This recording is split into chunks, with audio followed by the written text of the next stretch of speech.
woke in a strange forest, where trees with lichenous leaves, the color of blue-green woad leaves, hung, towered above me on all sides.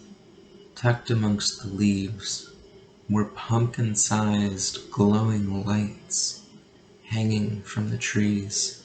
Their bark was red like ochre, and twisting along the trunks of these strange trees were luminous veins carrying some unnamable fluid up from the earth below. The earth, which was red and spongy like fungus, and on which grew, superimposed, another layer of greenish vegetation, lichen or fungus, or some other as yet unknown clade of life. They were bulbous, like succulents, but they were a radioactive green, some protruding up like little fingers, others zigzagging back and forth up until a bulb which may have been analogous to a giant sporangium. And further still were the vines, thick as your arm at the base, zigzagging up all the way to the ceiling of the cavern. Yes, a cavern. I was in an enormous underground space, so high I could barely see the ceiling. Though, from what I could see, the ceiling was red, like the red of the soil beneath my feet, where it lay exposed beneath the greener growth. I tried to gain my direction. I tried to figure out which way I should go, or at least figure out how to keep track of myself as I did. I pulled a compass from my pocket and stared down at its face. The needle could make no decision. It swung around wildly, first clockwise, then counterclockwise, then clockwise again somehow. It was not clear where I was, or what direction I should go. And so I decided to mark ground zero with a small pillar of reddish soil. It came apart in clumps, like mushrooms which have grown together, and hoping that at least this would let me know if I was going in circles. I started walking in a set direction away from the cairn I had just made. I kept putting one foot in front of the other. I hoped that I would see something as I walked, but there was very little around me. At one point, I thought I saw the corner of a structure through the tree-like growths. I walked towards it and found, as I rounded the edge of the thing, that it was indeed the corner of a structure, but only the corner. The black stone bricks had crumbled and fallen away over the years, leaving just the most stable part of the structure behind. Everything else had been covered up by the red fungus and the green lichenous growths above it. I picked up a brick and examined it.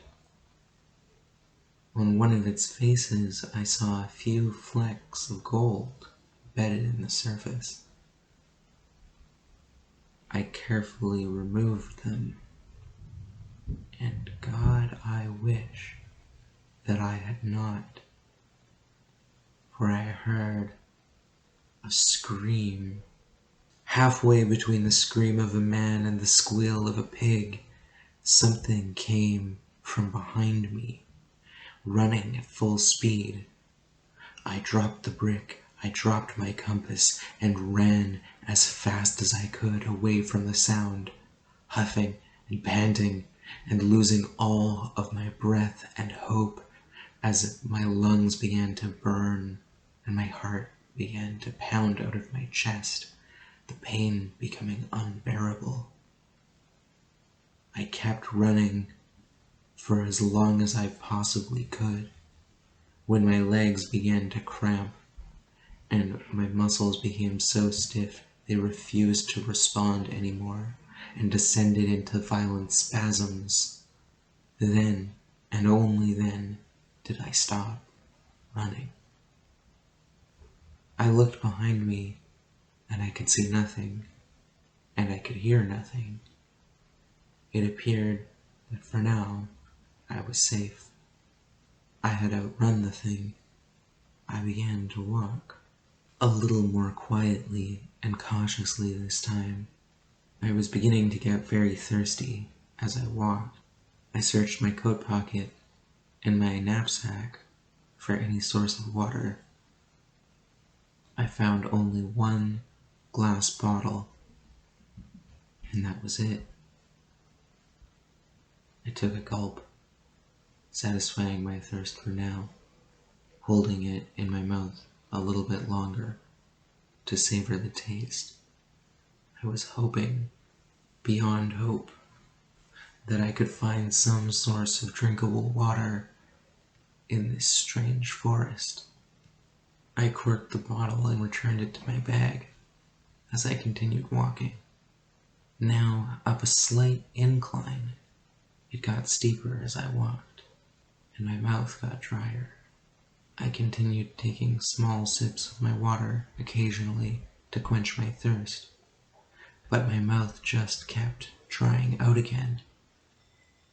The physical exertion was one thing, but something else was true.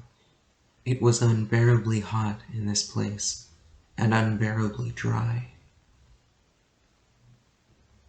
I neared the crest of the hill and reached for my water bottle to realize that it was now entirely empty. Not a single drop remained, as though the very air were thirsty. I only remember drinking about half the volume of the bottle. My mouth began to crack as I crested the hill. I looked out, and an endless sea of black sand with shifting, writhing soul faces rippling across the surface, and little wisps of blue souls dredged up by the wind.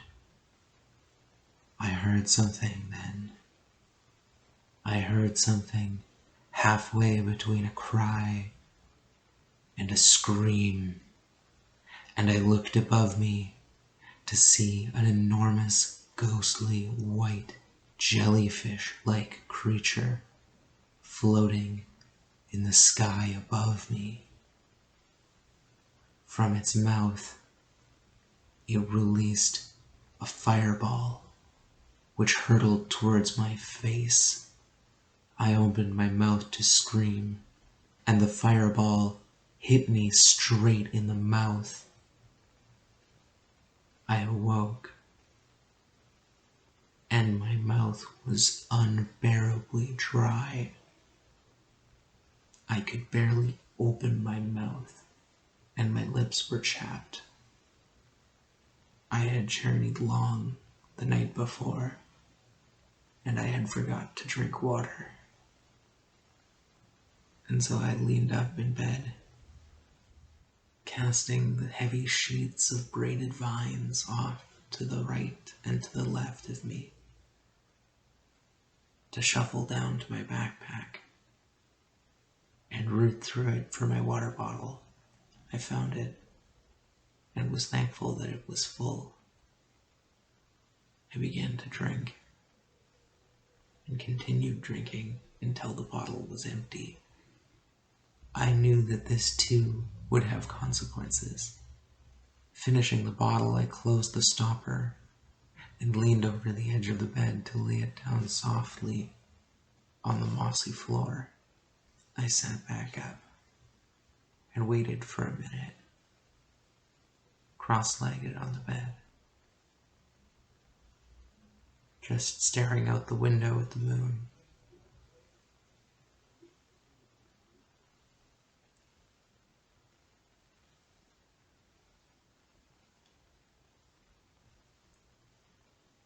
Once I had finished my staring contest with the Cyclops in the sky, I leaned back down, resting my head on my mossy pillow, a pink skull on a black background. I reached down and pulled the viney blankets over me.